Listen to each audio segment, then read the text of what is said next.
दोस्तों, क्या आप यकीन करेंगे कि आज का कराची कभी इंसानों की खरीदो फरोख्त का सबसे खौफनाक मरकज हुआ करता था। जी हाँ दोस्तों, एक ऐसा शहर जहाँ समुद्र से आने वाले जहाज सिर्फ माल नहीं बल्कि जंजीरों में जकड़े इंसान भी लाते थे, जहाँ रात के अंधेरे में इंसानों की कीमत लगती थी। और कहा जाता है कि कराची की बंदरगाह पूरे खिते में गुलामों की तजारत का सबसे बड़ा हब बन चुकी थी। लेकिन सवाल ये है दोस्तों, वो लोग कौन थे जिन्हें हजारों मील दूर अफ्रीका से यहाँ लाया गया? लियारी की गलियों का इस स्याह तारीख से क्या तल्लुक था, और आज भी कराची में मौजूद शीदी बरादरी आखिर किस दर्दनाक माजी की आखिरी निशानी है? ये कहानी सिर्फ कराची की नहीं बल्कि इंसानियत के उस तरीक बाप की है जिसे तारीख ने खामोशी से दफन करने की कोशिश की। 18वीं और 19वीं सदी का कराची आज के जदीद शहर से बिल्कुल मुख्तलिफ था।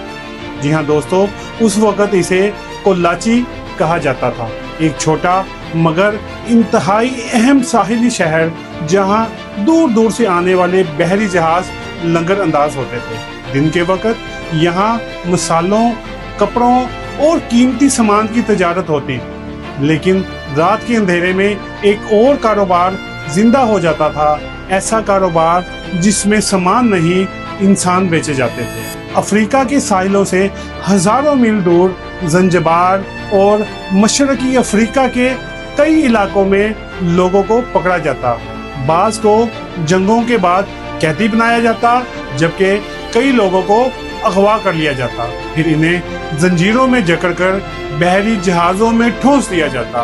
वो जहाज हफ्तों समुद्र में सफर करते, जहां भूख, बीमारी और तशद्दुद से बहुत से लोगों की जानें चली जाती। जो जिंदा बच जाते उनकी मंजिल अक्सर कराची हुआ करती थी। दोस्तों, कहा जाता है कि कराची की बंदरगाह इस दौर में गुलामों की तजारत का एक बहुत बड़ा मरकज बन चुकी थी। अरब ताजर, खलीजी रियासतों के सौदागर और मकामी बाअसर लोग इस तजारत से वाबस्ता थे। जहाज जब साहिल पर पहुंचते तो गुलामों को खुफिया अंदाज में मुख्तलिफ मकामात पर मुंतकिल किया जाता, और इन्हीं जगहों में एक नाम सबसे ज्यादा मशहूर था, लियारी। आज का लियारी अपनी सकाफत, फुटबॉल और मौसीकी की वजह से जाना जाता है।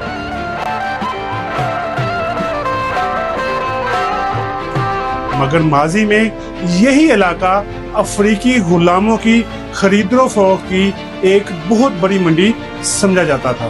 दोस्तों, कहा जाता है कि यहाँ इंसानों की कीमत उनकी ताकत, उम्र और सेहत के मुताबिक लगाई जाती थी। कुछ को घरेलू मुलाजिम बनाया जाता, कुछ को खेतों और बंदरगाहों पर मजदूरी के लिए बेच दिया जाता, जबकि ताकतवर नौजवानों को फौजी खिदमात के लिए खरीदा जाता था।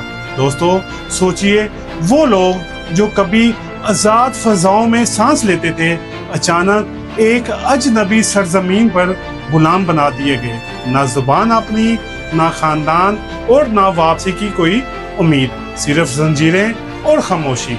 लेकिन तारीख का एक अजीब पहलू ये भी है कि जुल्म हमेशा शनाख्त को खत्म नहीं कर पाता।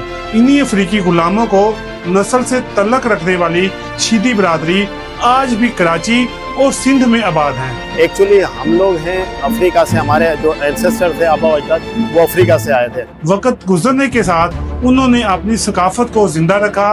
इनके ढोल, रक्स, मौसीकी और रवायात आज भी अफ्रीकी विरसे की झलक दिखाते हैं, और यही वजह है कि शीदी बरादरी को सिंध की सकाफत का एक मुनफरिद रंग समझा जाता है। कराची के कई इलाकों में आज भी ऐसे चेहरे, रस्म रिवाज और सकाफती अंदाज मौजूद हैं जो सदियों पुराने इस तरह की याद दिलाते हैं। ये लोग गुलाम बनकर आए थे, मगर वक्त के साथ इस शहर की पहचान बन गए।